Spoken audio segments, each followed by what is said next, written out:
Statements. I don't know if you guys flipped a coin. Nobody told me. So who goes first? Don, you're holding the piece of paper. I promise, guys, we'll get this right by the end of the 90 minutes. That's why they give us an hour and a half. Don Lawrence, please go ahead with your opening statement. Okay, thank you. I'm Don Reitz. I'm running as one of the candidates for this office.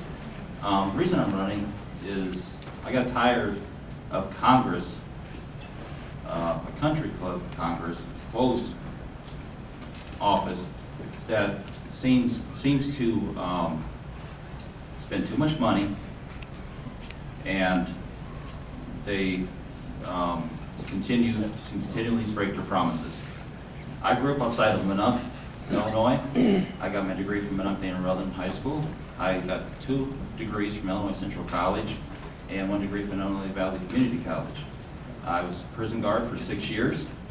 I worked at Pontiac and Stateville prisons. I worked for Advanced Technology Services in East Peoria, servicing capital computers over at Mossville. I have worked down here for 24 years in Bloomington at State Farm Insurance Companies. I have 6 children. I'm married to my wife for 27 years. 4 of the children go to Rowan Benson School. 1 works in Toluca. 1 works for Metamorgan and goes to Illinois Central College. My wife grew up in Eureka and graduated from Eureka High School. I've lived in this community. I know the people in this community. I understand them. And I will do the best for you that I can. You know, Washington's a hard place, and I will fight them. I will protect the rights of this community and protect the Constitution. Thank you.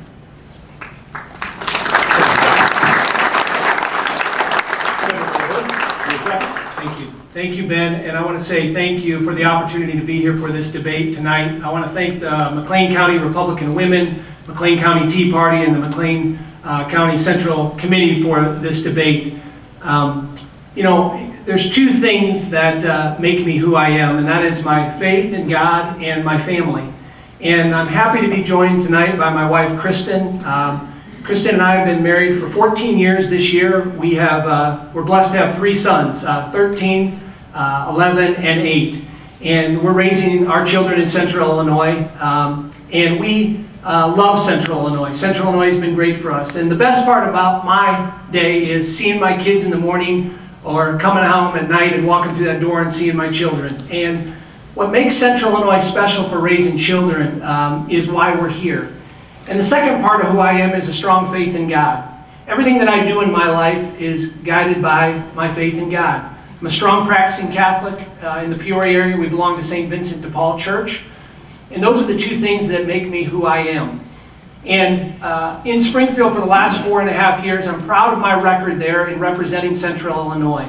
And when I think about the people in Central Illinois, whether it's in Peoria County or McLean County or anywhere in this district, I think about people that work hard, play by the rules, have a strong faith in God, love their community, but they're not happy with their government. And you look at what goes on at the federal level in terms of how the federal government inhibits growth and prosperity and those things that make us great in this part of Illinois. And I've been a strong proponent in the state Senate over the last 4.5 years for the values that matter to this district. And I'm proud of that conservative record. And I think the most important part of this job is how you vote as a member of Congress on the core issues, whether that's term limits, fighting Common Core, fiscal responsibility, term limits for all legislators. I've had a record in doing that. I've had a record of fighting for those principles in Springfield, and if I'm fortunate enough to get elected, I'll take those same principles to Washington, D.C. Thank you. Mike, your 2 minutes. Yes, thank you very much.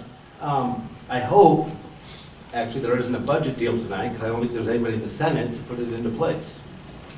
I'd like to thank my wife, Holly, for being here and for supporting me throughout all this. I'd like to thank you all for being here, those not on the Senate payroll, and those listening on the radio and listening online. This isn't a game, and that's why you're here. We're not electing a scoutmaster. We're not electing a mayor. We're electing a voice in Washington, a voice that will represent us. Now, voting is part of the job. It's the basic part of the job. Darren, Don, and I would largely vote the same on a lot of issues. We're all pro-life. We all have A ratings from the NRA. The test, though, is what you do beyond that. Traveling around this district, I have never witnessed in my adult life more of a gulf between elected officials, elected leaders, and the public. Just a couple hours ago, the Republicans in the Senate passed a measure to give Obama sweeping powers for a trade bill no one has read. I think Darren on this panel supports that deal. That is the gulf we have. The elected officials operate separate and distinct from us and our lives. We've known that government's out of touch. It's been out of touch for years, but now our political class is out of touch. They live their entire life aspiring for political office, moving from appointment to appointment, making a career out of this. A career is what changes people, like Representative Aaron Schock. A career is what changes people. That's 2 minutes, Mike. Well, thank you.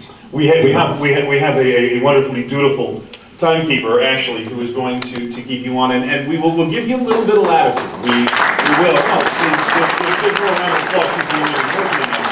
We're going to give you guys a little bit of latitude, maybe let you finish your thought, but I don't want to spend my night being a traffic cop and telling you guys to stop, so we will hopefully be able to get through this without the buzzers and turning off microphones, like we have had to do in some debates in the past, so please. But we're not here to hear me talk about how to do a debate on the radio. We're here for your answers, and we're going to start the questions tonight. By the way, this is, if you were listening, this is the debate for the special election 18th Congressional District, carried here live on Cities 92.9. The news and talk of to normal, brought to us by our friends from the Wilbur Group. You can find more information there at wilburgroup.com. Now that we have that out of the way, Lee, please start us off with the first question tonight. Thanks a lot, Ben. I have two questions, and we've sort of agreed among ourselves that we're not necessarily going to be just one question, because we might want to follow up on things. So let me begin with, as I began preparing for this debate tonight, I sat and did a few hours worth of work, looking up issues and reading up on them and what was happening a lot with this trade bill today. And during my preparation, every single issue that I thought of, I came up against two roadblocks in formulating my questions. The first is, it doesn't matter whether it's foreign, domestic, or economic policy, it really doesn't much matter what I ask you. The problem is you have to get in line behind John Boehner or you're not going to have any influence. If you listen to or read commentary from the Republican base, from Rush Limbaugh, Laura Ingraham, Sean Hannity, National Review Online, Red State Heritage Foundation, and many, many more, all of them are universally very critical of the Republican leadership. And a lot of these commentators say Republicans have not made good on anything they said they would do if they gained the majority. There's a gulf now. It's a government of by and for the people, or a government of by and for the re-election of politicians. Which side are you on?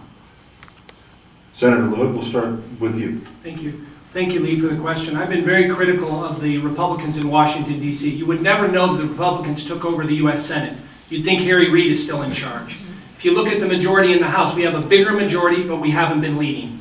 It's almost as if the Republicans in D.C. have kicked it to the presidential candidates and said, you lead. That's not leadership from my point of view. We have to have leaders that are going to lead with our conservative principles, lay out a roadmap on what it means to be conservative, how we grow and prosper in this country. Republicans are not doing that right now.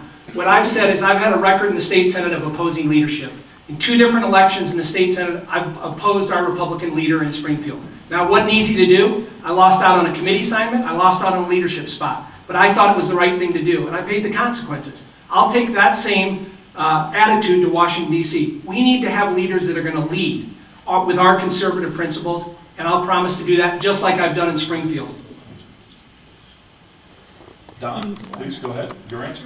Yeah, what do you mean we don't have influence? I mean, I'm going to be running a district of the 18th district, right? That I'm going to be supporting them and what they say. Whether or not I get a committee seat or not, I'm going to stand by my values.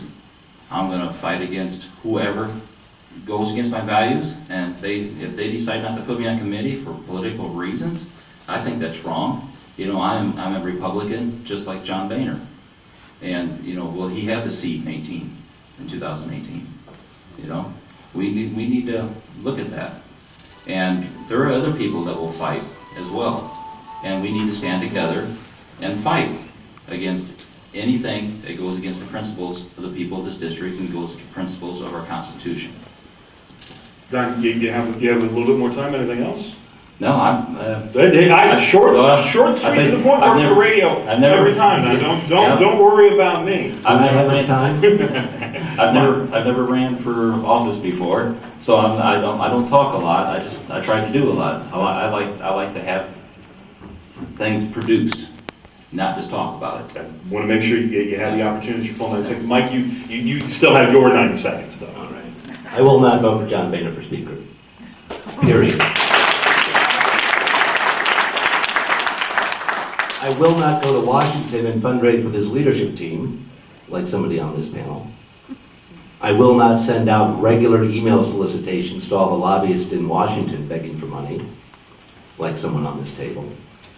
I will not accept the maximum contribution from a union-funded super PAC whose mission is to destroy conservatives in primaries. My entire career has been built on challenging the Obama administration and the go-along, get-along Republicans we have in Washington. They are not representing us. We are under a deliberate, conscious, planned cultural assault by the progressive left and the media. And if you're afraid to debate in this district, you are not going to be able to fight in Washington. You don't have to worry about me on that front. I have a record of fighting and standing up, and I will join a good group in the Freedom Caucus that's already there and I've spoken to, and we will bring a media message and we will go over the head of John Boehner. John Boehner represents Ohio. That's it. I'm going to go back to Lee here in just a second for a follow-up to that question, but I will ask, because we're trying to make sure that we get to a number of questions, and we've got some coming in. And by the way, anyone at home wants to send a question, you can feel free to do that. The city's 92.9 text line is 309-807-1600. Please, we'll have plenty of time for applause afterwards. Lee, go ahead with follow-up question. And this again is something that as we met before the debate to try and figure out how to do this, and we've all been involved in and done debates before, candidates for Congress seem more and more to avoid public discussion of issues. They don't attend public events, they don't answer questions, and they're not accessible. And that's been true of our former congressman here. Even our debate format tonight was the result of candidate demand for short 90-second answers, avoiding any follow-ups or discussion on candidates. Can we sort of end this 90-second rule and have an adult discussion among us about discussion of issues where we can go a little bit longer? Because if not, we're going to be forced to keep asking variations of the same question over and over to really flesh out the issues. Can you agree to that? Absolutely. Yes. Sure. Wonderful. That makes this a little easier Takes the now. pressure off us. We don't have to find as many questions. But for the next question here for this debate, which is the live debate for the special congressional election, 18th Congressional District here on Cities 92.9. We'll go to the man to my right and Eric Rankin with Illinois State University. Eric, your question, and this one will go to Don first. Thank you very much. The most recent public opinion tracking poll from Gallup places congressional job approval at a dismal 17%. But in 2012, 90% of House members were reelected and 91% of senators were. First of all, and the most important question, why do you want a job where 83% of people think you're doing poorly on day one, and what can you do to combat this problem? Well, that's for the